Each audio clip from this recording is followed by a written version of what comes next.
আসসালামু আলাইকুম গাইস, আমি আমার সাঙ্গপাঙ্গকে নিয়ে চলে যাচ্ছিলাম ট্রিট দিতে। তো এখন হচ্ছে সবাই বের হয়ে গেলাম, রোহানের সাথে দেখা হলো, তো রোহানকেও নিয়ে বের হলাম। তো ওরা হচ্ছে প্রেমিকপুরে, সবাই কথা বলতে বলতে চাঁদের গাড়িতে উঠে গেলাম। আমাদেরকে নিয়ে যাচ্ছিল চাঁদের গাড়ি। এক চাঁদের গাড়িতে আমরা উঠছি 6 জন। তো কথা বলতে বলতে চলে গেলাম। তো আমাদের তো আর কক্সবাজার যাওয়ার সামর্থ্য নেই, তাই এলাকার চাঁদের গাড়িতে উঠলাম। তো এরপর শুরু হয়ে গিয়েছিল জিসান রোহানের ঝগড়া। তো এই ঝগড়া শুনতে শুনতে আমিও কিছু কথা বলতেছিলাম। গাইস, ফাইনালি আমরা পৌঁছে গেলাম 10 তলা। এই যে দেখতে পাচ্ছ, আমার সাথে আছে এগুলো হলো বেয়াদব সব, এক একটা ফালতু পোলা বাইন, এক একটা প্রেমিক পুরুষ। এই যে দেখছো গাইস, একটা কিন্তু গালি গিয়া দিচ্ছে এতক্ষণে।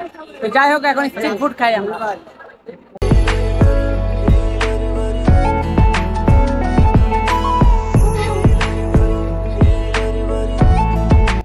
অনেক কষ্টের পর আমরা জায়গা পেলাম, জায়গা পেয়ে বসে পড়লাম। তো তাও এখনো ভালো মতো জায়গা পাইনি, একবার পেয়ে গেলাম। তো এখানে হচ্ছে আমি অপেক্ষা করতেছিলাম, এরপরে রোহান ওরা দুষ্টামি করতেছিল, আর দিশানার কথা তো বলাই নাই। তো যাই হোক, অনেক কষ্টের পর আমাদের পিজাটা চলে আসলো, দেখতে খুব ইয়াম্মি ছিল। তো আমরা সবাই খাওয়া স্টার্ট করে দিছি।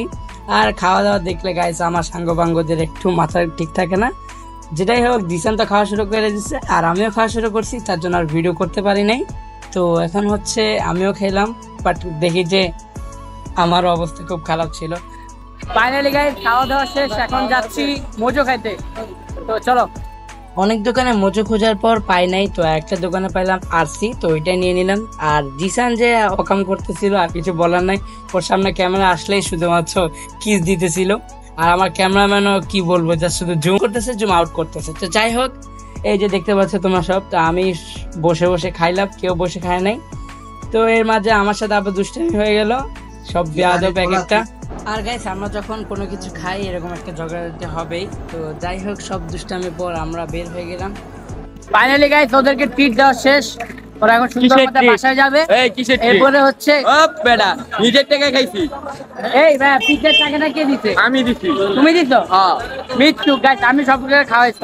এখন হচ্ছে বাসায় যাওয়ার পালা। আল্লাহ হাফেজ।